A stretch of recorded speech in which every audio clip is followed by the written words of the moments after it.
Third में हमने distributive law of union over intersection of sets को वेरीफाई करना है। तो यहाँ पे ये लॉ जो है वो मेंशन है और लॉ है A union into B intersection C. ठीक है, चूँकि ये ओवर इंटरसेक्शन है, ठीक है, यूनियन ओवर इंटरसेक्शन, तो इसमें यूनियन भी आएगा और इंटरसेक्शन भी।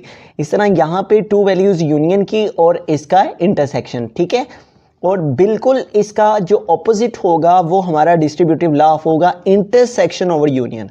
मतलब इसमें इंटरसेक्शन आएगा और यूनियन भी आएगा और फिर इसी तरह इंटरसेक्शन और इन दोनों का यूनियन। ठीक है, अगर हमें एक लॉ का पता है जो कि यूनियन ओवर इंटरसेक्शन है तो हम इसका ऑपोजिट कर देंगे तो वो हमारे पास इंटरसेक्शन ओवर यूनियन हो जाएगा। ठीक है, तो ये दोनों लॉज भी आपको ज़ुबानी याद रखने हैं। आइए थर्ड लॉ की जानिब चलते हैं।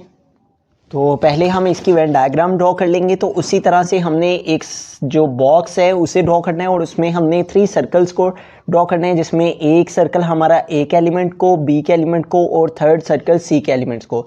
तो इस तरह से हमने प्रीवियस लॉज में हमने वेन डायग्राम में ए और सी में जो कॉमन एलिमेंट्स हैं वो इधर लिखे और बी और सी में जो कॉमन एलिमेंट्स थे उनको इस पार्ट के अंदर।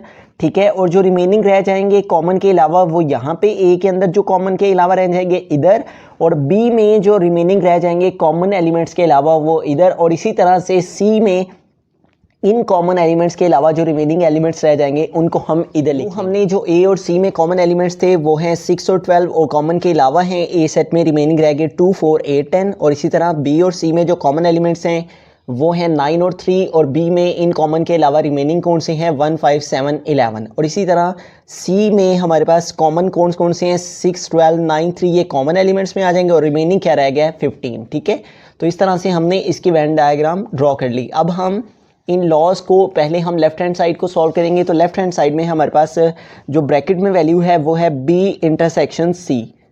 तो हम जो वैल्यू ब्रैकेट में है पहले उसे सॉल्व करेंगे। बी इंटरसेक्शन सी पहले बी है तो हम यहाँ पे बी की वैल्यू को लिखेंगे, वो क्या है 1, 3, 5, 7, 9 एंड 11। उसके बाद इंटरसेक्शन है, इंटरसेक्शन के साइन को यूज़ किया। देन हमारे पास सी है तो हम सी की वैल्यू को लिखेंगे और वो क्या है 3, 6, 9, 12 एंड 15। इंटरसेक्शन का मतलब है कि हमने दोनों एलिमेंट्स में जो कॉमन एलिमेंट्स हैं, ऐसे एलिमेंट्स जो यहाँ भी मौजूद हों इस सेट में भी और इस सेट में भी मौजूद हों, तो हमारे पास बी और सी में जो कॉमन एलिमेंट्स हैं वो कौन से, एक तो 3 कॉमन है और एक 9 कॉमन है। तो हम वेन डायग्राम में भी इनको देख सकते हैं कि बी और सी में जो कॉमन एलिमेंट्स हैं वो हमारे इस पार्ट के अंदर आए हैं और वो कौन से हैं 3 और 9। तो इनको हम यहाँ पे लिख देंगे। ठीक है, अब हम इसका ए यूनियन फाइंड करेंगे। ठीक है, A union into B intersection C. तो पहले हमारे पास यहाँ ए है तो हम यहाँ पे ए की वैल्यू को लिखेंगे और ए की वैल्यू हमारे पास क्या है 2, 4, 6, 8, 10 एंड 12। 2, 4, 6, 8, 10 एंड 12। उसके बाद हमारे पास यूनियन है क्वेश्चन में, यूनियन के लिए यू लिखेंगे। देन बी इंटरसेक्शन सी है तो बी इंटरसेक्शन सी का जो आंसर आया है उस आंसर को हम यहाँ पे पुट करेंगे और क्या आंसर आया है 3, 9।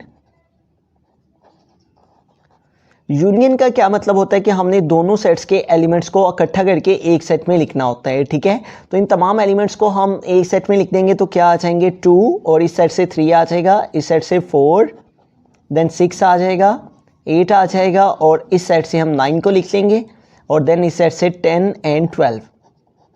तो यूं हमारे पास जो लेफ्ट हैंड साइड है उसका आंसर क्या आ गया 2, 3, 4, 6, 8, 9, 10 एंड 12। अब ये जो हमारे पास आंसर आया है यूनियन लेने से, उस यूनियन को हम इस वेन डायग्राम में रिप्रेजेंट कर देंगे। तो यूनियन में हमारे पास जो उनसे एलिमेंट्स आए हैं उनको वेन डायग्राम में देख लेते हैं वो कहाँ पे हैं 2, 3, 4, 6, 8, 9, 10 एंड 12। तो यहाँ से हमारे पास 2, उसके बाद ये हमारे पास 3 और देन 4। ठीक है, और उसके बाद 6 हमारा यहाँ पे है, देन 8 हमारा यहाँ ए सेट में है और 9 हमारा इस पार्ट के अंदर, फिर 10 यहाँ पे और 12 यहाँ पे। इट मीन्स कि हमारे पास ये जो ए है और ये जो कॉमन पार्ट है और ये जो कॉमन पार्ट है, इस एरिया के अंदर हमारे पास ये तमाम वैल्यूज़ आ रही हैं। तो हमें इन सबको एक जैसा शेड करके ये रिप्रेजेंट कर देना है। ठीक है, सेम शेड के साथ हमें ये रिप्रेजेंट कर देना है कि ये हमारे पास 1, 2 एंड 3 पार्ट्स जो हैं ये हमारे A union into B intersection C को रिप्रेजेंट कर रहे हैं। लेफ्ट हैंड साइड को हम सॉल्व कर चुके हैं। अब हम राइट हैंड साइड की तरफ चलते हैं। तो इसमें हमारे पास 2 वैल्यूज़ हैं जो कि ब्रैकेट्स में हैं, ठीक है। एक है ए यूनियन बी और सेकंड है ए यूनियन सी। तो हमें पहले इस ब्रैकेट वाली वैल्यू जो कि ए यूनियन बी है इसे फाइंड करना है। तो हम लिखेंगे ए यूनियन बी, यहाँ पे पहले ए है तो हम यहाँ पे ए की वैल्यू को लिखेंगे और ए की वैल्यू क्या दी गई है 2, 4, 6, 8, 10 एंड 12। 2, 4, 6, 8, 10 एंड 12। उसके बाद यूनियन है तो हम यूनियन के लिए यू लिखेंगे। देन हमारे पास बी है तो हम यहाँ पे बी की वैल्यू को लिखेंगे और बी की वैल्यू क्या दी गई है 1, 3, 5, 7, 9 एंड 11। 1, 3, 5, 7, 9 एंड 11। तो यूनियन का क्या मतलब है कि हमने दोनों सेट्स के एलिमेंट्स को इकट्ठा करके एक सेट में लिख लेना है, ठीक है। हम यहाँ पे से भी देख सकते हैं कि ए और बी इन तमाम के जो एलिमेंट्स हैं इन सबको हम एक साथ लिख देंगे तो वो हमारा ए यूनियन बी कहलाएगा। तो हम इन तमाम एलिमेंट्स को लिख देंगे। इस सेट से हम 1 को लिख लेते हैं और इस सेट से 2 को, देन इस सेट से 3 को और इस सेट से 4 को और इस सेट से हम 5 को ले लेंगे और इस सेट से 6 को, इस सेट से 7 और 8 और देन हमारे पास यहाँ से 9 आ जाएगा, 10 आ जाएगा, 11 एंड 12 आ जाएगा, ठीक है। तो ये तमाम एलिमेंट्स हमारे पास ए यूनियन बी में आ जाएंगे। अब हमें सेकंड जो है ए यूनियन सी उससे फाइंड करना है और फिर इन दोनों का इंटरसेक्शन ले लेना है। हम यहाँ पे लिखेंगे ए यूनियन सी। अब यहाँ पे पहले ए है तो हम यहाँ पे ए की वैल्यू को लिखेंगे और ए की वैल्यू क्या है हमारे पास 2, 4, 6, 8, 10 एंड 12। 2, 4, 6, 8, 10 एंड 12। तो यूनियन है तो हम यूनियन के लिए यू लिखेंगे। देन हमारे पास सी है तो हम यहाँ पे सी की वैल्यू को लिखेंगे और सी की वैल्यू क्या दी गई है 3, 6, 9, 12 एंड 15। 3, 6, 9, 12 एंड 15, ठीक है। तो यूनियन में हमने क्या करना है दोनों सेट्स के एलिमेंट्स को एक सेट में लिख देना है, ठीक है। और वो कौन से एलिमेंट्स आ जाएंगे 2 और इस सेट से 3, इस सेट से 4, देन 6 आ जाएगा, ठीक है, दोनों सेट में है।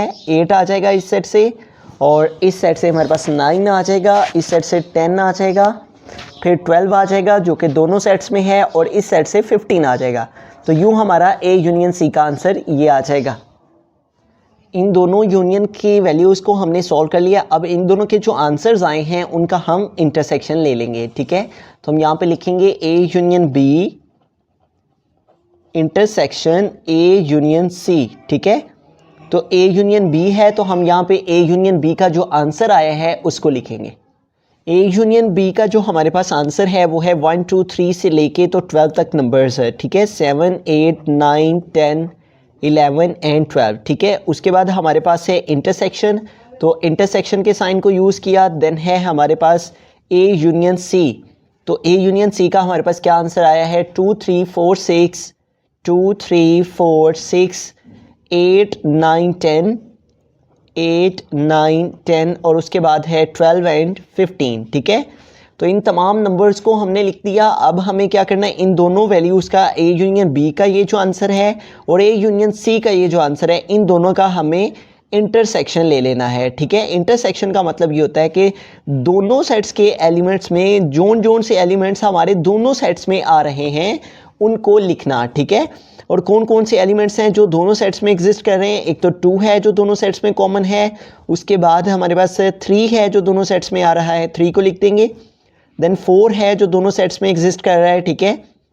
और 4 के बाद हमारे पास नेक्स्ट नंबर 6 है जो दोनों सेट्स में कॉमन है। 6 के बाद हमारे पास 8 है जो दोनों सेट्स में कॉमन है। 8 के बाद 9 है जो दोनों सेट्स में आ रहा है, उसको लिख देंगे। 9 के बाद 10 आ जाएगा, ठीक है। 10 के बाद हमारे पास 12 नंबर जो है ये दोनों सेट्स में कॉमन है। तो अगर हम दोनों साइड्स को लेफ्ट हैंड साइड को और राइट हैंड साइड को कंपेयर करते हैं 2, 3, 4, 6, 8, 9, 10 एंड 12, 2, 3, 4, 6, 8, 9, 10 एंड 12, तो दोनों साइड्स हमारी लेफ्ट हैंड साइड और इसकी वेन डायग्राम और राइट हैंड साइड और इसकी वेन डायग्राम भी यही होगी, ठीक है। और क्योंकि हमारे पास ये जो आंसर है 2, 3, 4, 6, 8, 9, 10 एंड 12 ये तमाम नंबर्स हमारे ए में ठीक है, और इस कॉमन पार्ट में और इस कॉमन पार्ट में आ रहे हैं, लिहाजा इसका भी शेड हमारे पास इसी तरह से आएगा।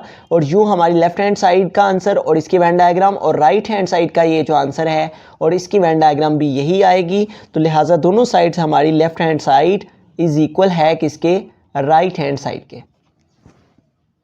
फोर्थ लॉ की जानिब चलते हैं जो कि है distributive law of intersection over union, ठीक है, जिसमें इंटरसेक्शन भी आ रहा है, यूनियन भी आ रहा है, इसी तरह यहाँ पे इंटरसेक्शन और यूनियन। तो सबसे पहले इसके वेन डायग्राम को देख लेते हैं। तो हमें वेन डायग्राम बिल्कुल प्रीवियस जो हमारे लॉज थे, जो सी डायग्राम हमने उनमें वेन डायग्राम रिप्रेजेंट की थी, उसी तरह से हमें ए और सी में जो कॉमन एलिमेंट्स हैं वो इस पार्ट के अंदर आ जाएंगे और बी और सी में जो कॉमन एलिमेंट्स हैं वो इस पार्ट के अंदर आ जाएंगे और रिमेनिंग एलिमेंट्स ए, बी और सी में हम लिख देंगे। तो यूँ हमने ए और सी में जो कॉमन एलिमेंट्स थे वो थे 6 और 12, इनको यहाँ पे लिख दिया। और बी और सी में जो कॉमन एलिमेंट्स थे जो दोनों सेट्स में मौजूद थे वो थे 3 और 9, उनको यहाँ पे लिख दिया।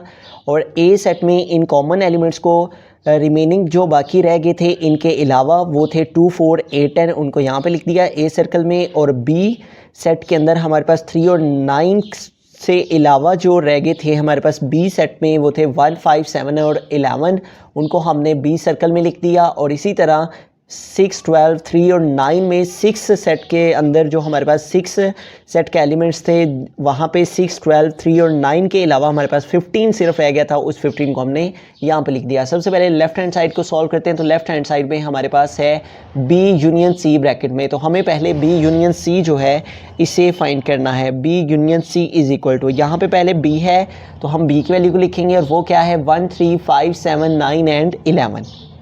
1, 3, 5, 7, 9 एंड 11, ठीक है, 1, 3, 5, 7, 9 एंड 11, ये हमारे पास बी की वैल्यू आ गई। उसके बाद यूनियन है तो यूनियन के लिए हम यू लिखेंगे। देन सी है तो हम यहाँ पे सी की वैल्यू को लिखेंगे और वो क्या है 3, 6, 9, 12 एंड 15।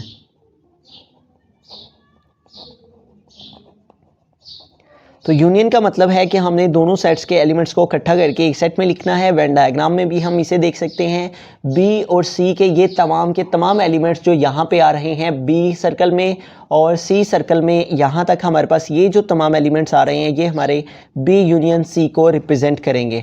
और वो कौन कौन से हैं, 1 आ जाएगा, देन इसके बाद 3 आ जाएगा, देन इस सेट से 5 आ जाएगा, इस सेट से 6 आ जाएगा, इस सेट से 7 लिख लेंगे हम, ठीक है, और देन उसके बाद 7 के बाद 9 आ जाएगा, और देन इस सेट से 11, इस सेट से 12 और इस सेट से 15 आ जाएगा। तो यूँ हमारे पास जो बी यूनियन सी का आंसर है वो ये तमाम के तमाम हमारे एलिमेंट्स जो हैं बी और सी के तमाम एलिमेंट्स आ जाएंगे।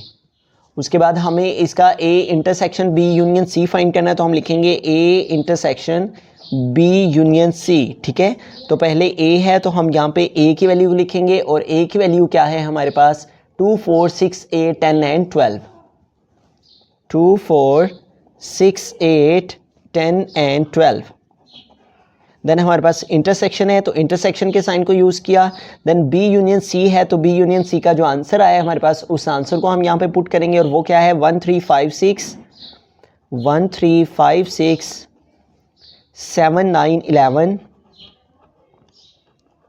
और उसके बाद 12 एंड 15 आ जाएगा। तो इंटरसेक्शन का मतलब ये है कि हमने दोनों सेट्स में देखना है कि कौन से एलिमेंट्स ऐसे हैं जो यहाँ भी मौजूद हैं और इस सेट में भी मौजूद हैं। तो सबसे पहले तो देखें हमारे पास ये जो 6 है ये दोनों सेट्स में कॉमन है तो हम 6 को लिख देंगे, ठीक है। 6 एक ऐसा एलिमेंट है जो दोनों में आ रहा है और 6 के अलावा हमारे पास जो है 12, ठीक है, ये 12, 6 और 12, इनके अलावा कोई भी ऐसे एलिमेंट्स नहीं है जो दोनों सेट्स में कॉमन आ रहे हों। तो लिहाजा 6 और 12 ऐसे दो एलिमेंट हैं जो कि हमारे दोनों सेट्स में आ रहे हैं। तो इसका आंसर हमारे पास क्या आ जाएगा 6, 12। लेफ्ट हैंड साइड को हमने सॉल्व किया, अब हम राइट हैंड साइड को सॉल्व करेंगे। इसमें हमें पहले इन ब्रैकेट्स को सॉल्व करना है और ए इंटरसेक्शन बी है इस ब्रैकेट में और इसमें ए इंटरसेक्शन सी है। तो पहले हम ए इंटरसेक्शन बी फाइंड करेंगे, तो हम यहाँ पे लिखेंगे ए इंटरसेक्शन बी। पहले ए है तो हम यहाँ पे ए की वैल्यू को लिखेंगे और वो क्या दी गई है हमें 2, 4, 6, 8, 10 एंड 12। 2, 4, 6, 8, 10 एंड 12। देन इंटरसेक्शन है तो हम इंटरसेक्शन के साइन को यूज़ करेंगे।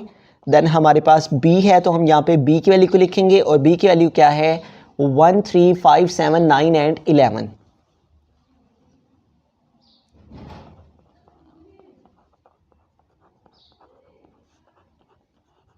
तो इंटरसेक्शन का मतलब क्या है कि हमने वो एलिमेंट्स लिखने हैं जो दोनों सेट्स में मौजूद हों, ठीक है। दोनों सेट्स में ऐसे कौन से एलिमेंट हैं जो दोनों में आ रहे हैं, तो यहाँ पे देखें 2 है लेकिन यहाँ नहीं है, उसके बाद 4 यहाँ नहीं है, 6 यहाँ नहीं है, उसके अलावा 8 यहाँ नहीं, कोई भी ऐसा एलिमेंट दोनों सेट्स में नहीं आ रहा जो कि दोनों में कॉमन हो। तो ऐसी सूरत में हमारे पास जो इन दोनों का आंसर है वो क्या आ जाएगा एम्प्टी सेट। जब कोई भी ऐसा एलिमेंट ना हो जो कि कॉमन हो तो आंसर हमारे पास एम्प्टी सेट आएगा, ठीक है। अब हम ए इंटरसेक्शन सी फाइंड करेंगे। तो पहले ए है तो हम यहाँ पे ए की वैल्यू को लिखेंगे और ए की वैल्यू उसमें हमें क्या दी गई है 2 4 6 8 10 एंड 12। 2 4 6 8 10 एंड 12। उसके बाद इंटरसेक्शन है तो इंटरसेक्शन के साइन को यूज़ किया। देन सी है तो हम यहाँ पे सी की वैल्यू को लिखेंगे और सी की वैल्यू क्या है 3 6 9 12 एंड 15।